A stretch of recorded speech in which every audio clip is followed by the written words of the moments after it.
Күндүн темасы Өмүрбек Текебаевдин камактагы мөөнөтүн узартуу болуп жатат. Феликс Кулов дагы бул маселени айланып өтө алган жок. Тергөөгө 2 ай убакыт берилди. Күнөөсү далилденбесе, оппозиция лидерин боштондукка чыгарыш керек дейт ал. Не хватило 2 месяца, вели несколько лет. Не хватило 2 месяца. Еще будут продлевать. О чем это говорит?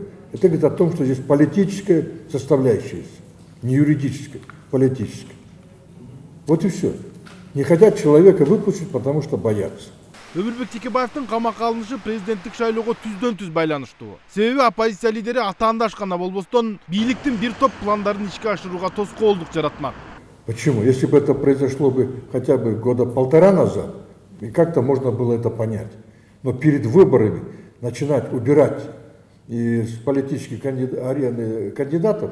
Өмүрбек Текебаевдин тагдыры ар бир президент болом деген саясатчынын башына келип калышы мүмкүн. Бул тууралуу экс-депутат Алишер Мамасалиев айтып чыкты. Нас ждут еще аресты, нас ждут еще политические скандалы. Я не удивлюсь, вот судя по тому, как работают наши спецслужбы во главе с Егизбаевым, да?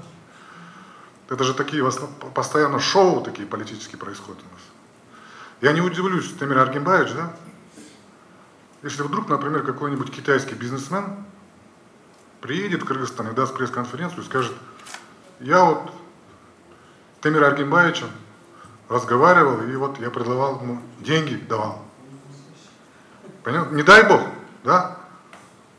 Не дай бог. Но то, как сегодня делаются политические скандалы и как производятся аресты, да, я уже ничему не удивляюсь. Эгер андай боло турган болсо, өлкөдөгү саясий кырдаал тез курчуп кетиши мүмкүн. 2005-жылы эл айрым депутаттыкка талапкерлер үчүн эле көтөрүлгөнүн эстен чыгарбашыбыз керек, дейт Феликс Кулов.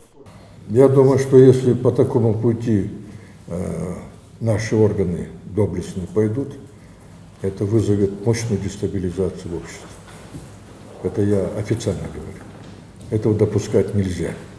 Ал эми президенттик шайлоо күнүн дайындоону Борбордук шайлоо комиссиясы чечиш керек. Шайлоо 1 ай эрте болобу же 1 ай кеч болобу принципиалдуу маселе эмес, деди Феликс Кулов. Болот Абдыжапаров, Ринат Элеманов, Сентябрь.